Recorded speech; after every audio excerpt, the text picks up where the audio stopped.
You know, it's interesting the things that are coming out. It's increasingly becoming clear that a new paradigm of governance is going to emerge in this rocky time.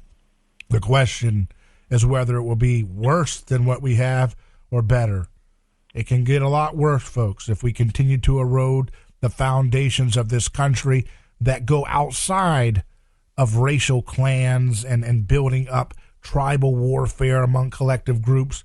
You can always point to examples of our history where we fell short of these principles, but these principles, when followed, were the parts of this country's history that were the best and made people want to come here from all over the globe to this day. Despite its faults, people still want to come here. And it's not because of any government. It's because of the foundations of our country creating the atmosphere, the tone, the energy that is innervated by the spirit of imitating Jesus, the person who changes history by saying the first shall be last, the last shall be first. And it's something that is continually haunting our society the more we abandon those principles of individual liberty and move back into arresting everybody who disagrees with us, shutting down free speech, hating on the thriving of the human population, saying, oh, let's go to AI. I mean, it's pathetic. Nobody really in the real world wants it. But the problem is the people in the real world are so busy working. We're working 1, 2 jobs, 3 jobs sometimes each. Got debt to pay for these inflated houses in terms of the housing costs. We got debt to pay for inflated car prices. Do you know how inexpensive brand new cars would be if government didn't protect the industry and make them artificially higher and make them dependent on massive loans to pay off? So many things we accept as the standard of how things have to be are not. So let's hope for a total sea change that's going in the right direction that empowers the average person. Joining me now to talk about these ideas is James Cortides, a local podcaster in the Tampa Bay area. How you doing, James? Yeah, I'm doing well, David. Thanks for having me. Very good. It's great to have you on again. And I saw this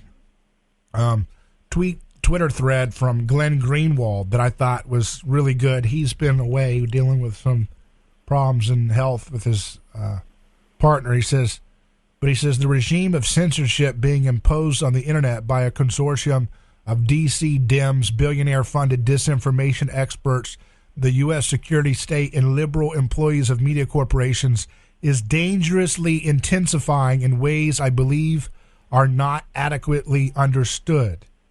And he talks about how there's been a series of crises that have been cynically and aggressively exploited to restrict the range of permitted views and expand pretext for online silencing and deplatforming. Trump's election was supposed to be a crisis. Russiagate was a crisis. January 6th is a crisis. COVID's a crisis. War in Ukraine's a crisis.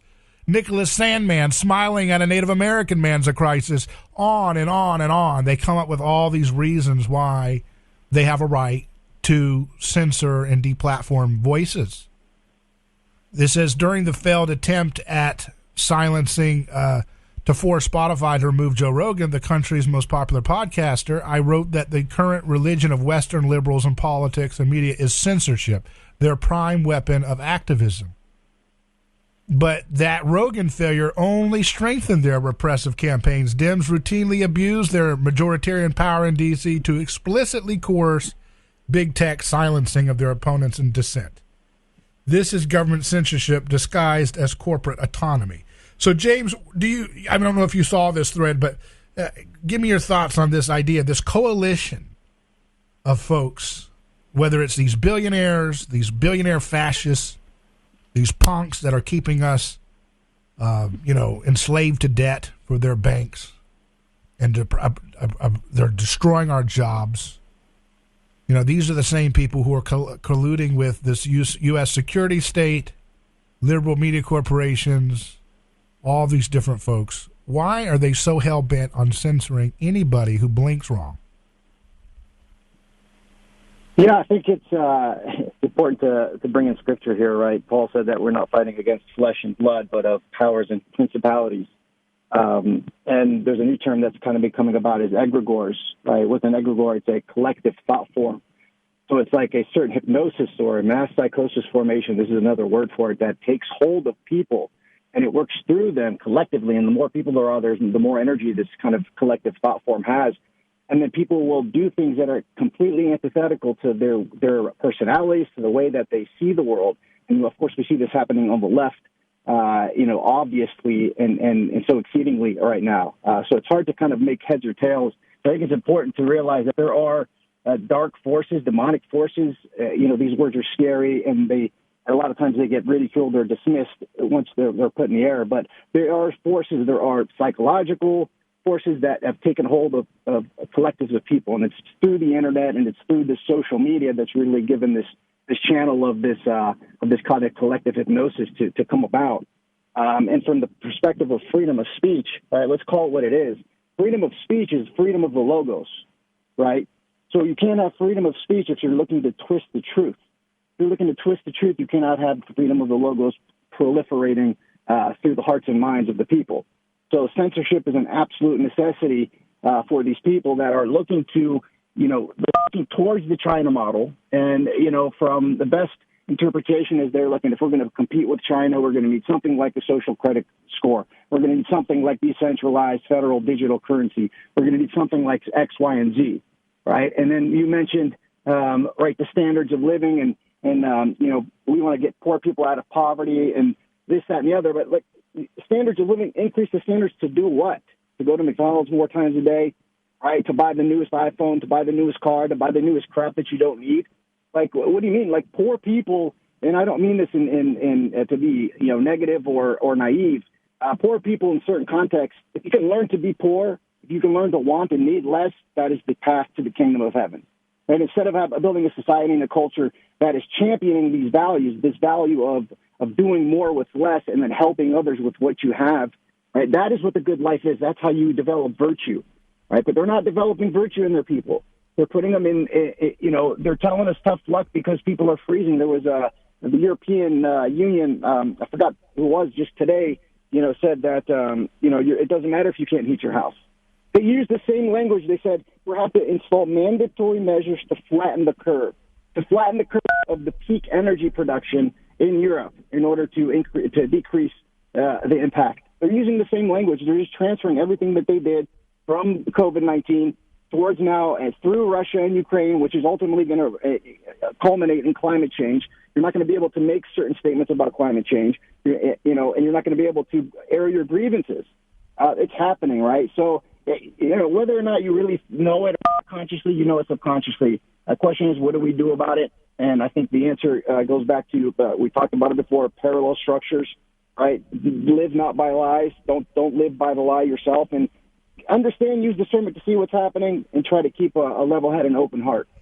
Yeah, did you see the pictures of people in California having to, charge their Tesla, $120,000 Tesla electric cars with gas-powered generators, I mean, what a farce of a society there, They can't even Where does the energy come from to power a Tesla vehicle?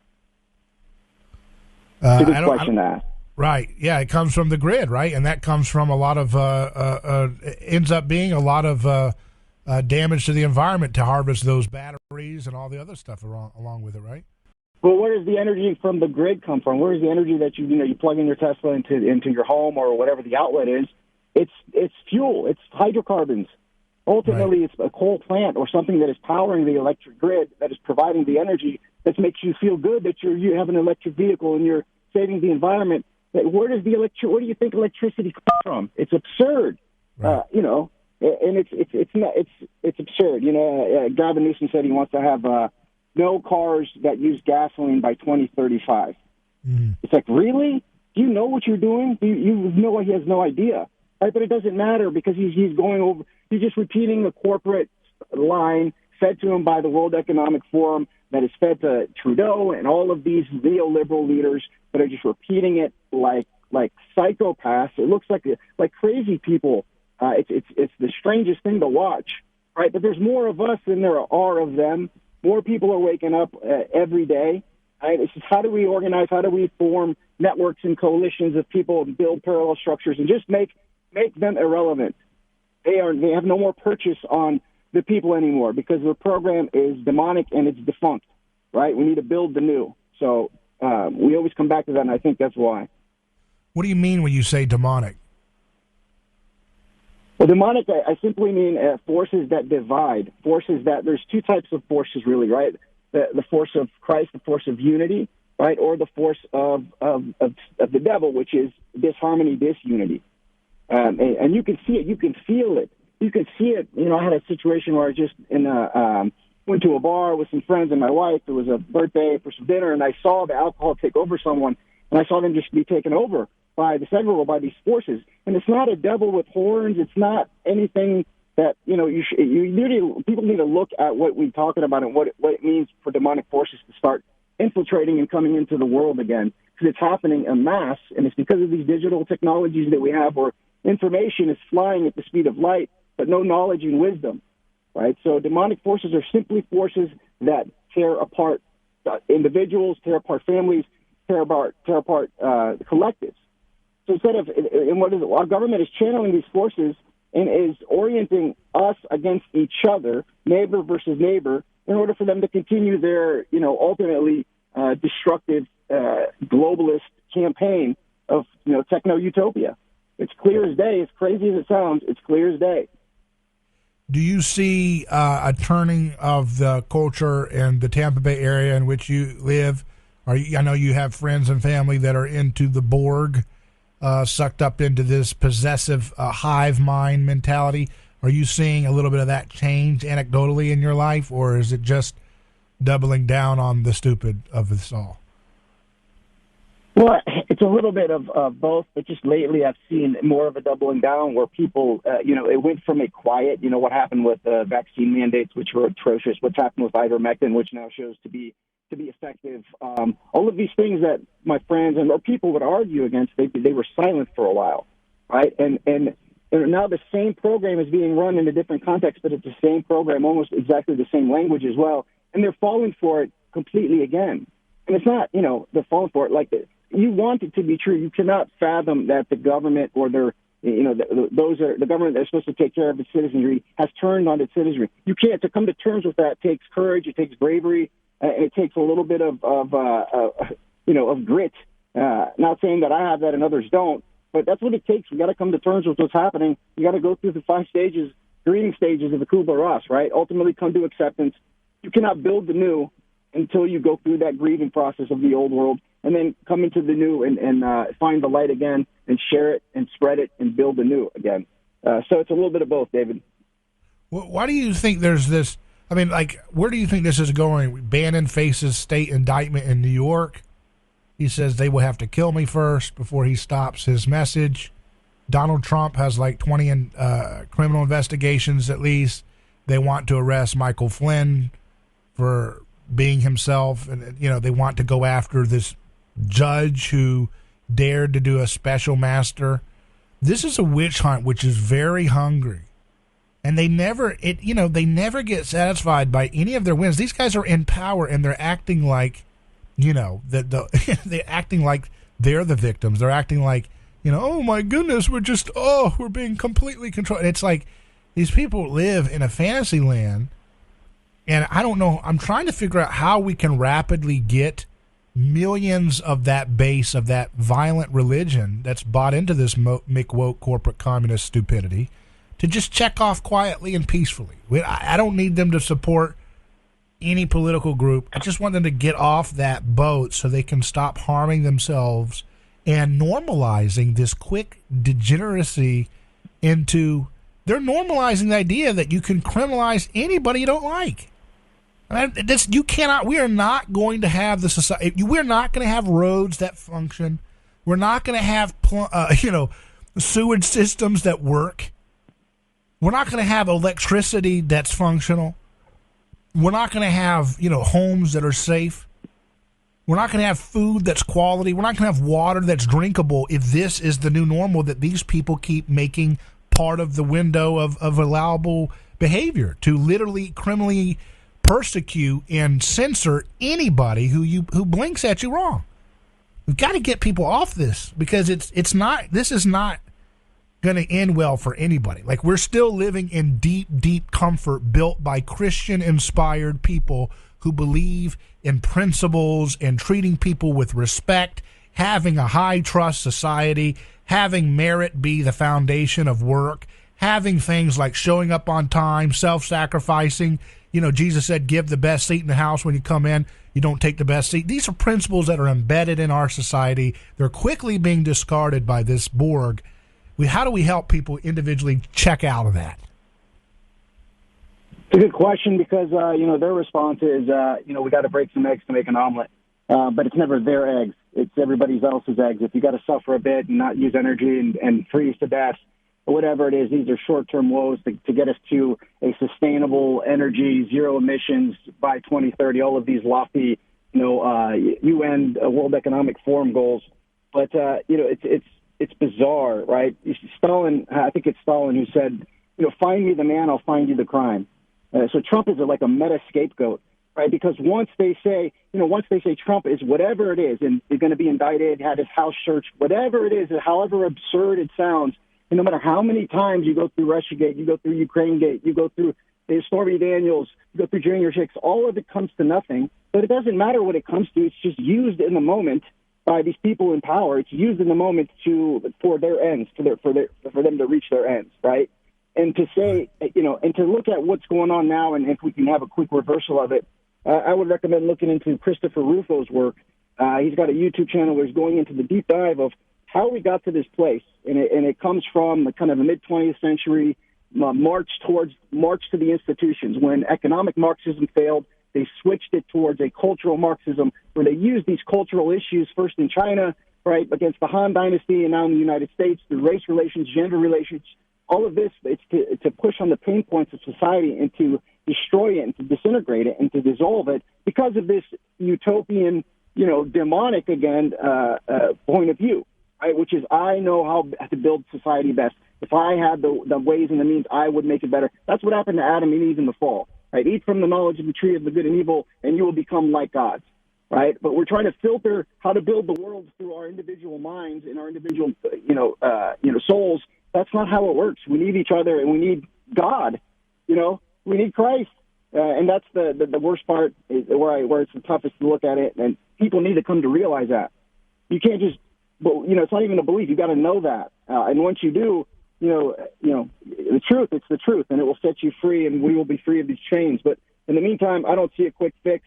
Other than, again, developing a network, brothers and sisters who you love, and cherish those relationships, and again, build the new. What do you think of? Do you think that we should? Is it about science and technology? Is it about culture, making films and music? What do you think is the biggest priority besides personal virtue and personal improvement in our lives? What do you think that we can collectively work together? Is it getting food, healthy foods? There's so many different things that people are excited about in a time of rapid change. People are talking about, doing regenerative agriculture. People are talking about, curing diseases with dietary changes and inexpensive solutions right under our noses. People are talking about, Elon Musk wants to get us to Mars so we can be an intergalactic species eventually and not be beholden to these. Where should we focus our energies? I mean, obviously we're going to have different emphases about things based on our particular interests and so forth. Yeah, I think that's the $1 million question, right? How do you enact a collective metanoia? How do you reorient society towards its highest value, right? Which is fulfilling, thriving and fulfilling kind of your best life. Who defines that? Ultimately, it can't be us that define that. It leads to this continuous destruction, right? So, are you familiar with Mr. Beast? I think it is. It's one of the most popular YouTube channels in the world. No, tell me about it. He's made more money on YouTube. He's got the #1 podcast. I think it's Mr. Beast. I might not be saying it wrong, but so he's feeding people, hundreds of thousands of people. He spent millions of dollars of his own money. He's a young kid. He might be in his 20s, right? And he's made a lot of money off YouTube. And he's got a big philanthropy that you don't hear about at all because it's not a corporate philanthropy. He actually puts food in people's mouths. And helping people that are, need it the most. There are a lot of people that are doing things like that, right? You are seeing a change in terms of, some of the innovators that have made, their money and made a lot of money through the innovation in technology, switching a little bit. Tristan Harris, who had the book, or had the program, The Social Dilemma on Netflix, he's working on making social media, streamlining social media and kind of getting out these demonic forces and making it more of, optimize it for well-being or something like that. There are a lot of people that are working. He's creating a new social media outlet. What is he doing? Well, you can't get rid of social media, right? You can't. There's no taking the pea out of the ocean now, right? So we got to work with what we have, right, and put it in the hands of people that have a good heart and mean well. So there are a lot of people doing it, and I think we got to do our part and spread the message like you're doing every day, David. Just keep doing what you're doing, and it's going to look grim, but it's not. It's never grim, right? It's never grim. Any books that you recommend lately? I'd recommend A Way of the Pilgrim. It's a good book about a pilgrim's path towards finding the hesychastic prayer, which is a type of peaceful prayer that is available in the Orthodox Christian world. There's a lot of great books out there. I would suggest to pick up a book that's preferably from the early 1900s or before. Right, a lot of the ideas that these older books are relevant. No. The newer books are more relevant because that's when this system has taken over, really since the 1920s. So if you can find books, read Plato, read Aristotle, read the original originators of our Western style of democracy and our way of thinking. They're important. They're not as dense as you'd think. So pick up books that show and share the values of what we're made of. We need that more than ever, and that's why I started my YouTube channel, to tell you the truth. 3.5 years ago, is just reading out loud mostly these books that I think are valuable. Well, very good. I really appreciate your time, sir. Thank you, James, for joining us. Anytime. Thank you. Anytime. Appreciate you, David. And check out James Cortides on YouTube. His show, The Rooster's Crow Podcast, is available on YouTube. You can see a lot of his deep dive conversations with a whole host of different people thinking outside the box and giving great insights and wisdom along the way in those conversations. That's the Rooster's Crow Podcast by James Cortides. I appreciate your time. This is hour one of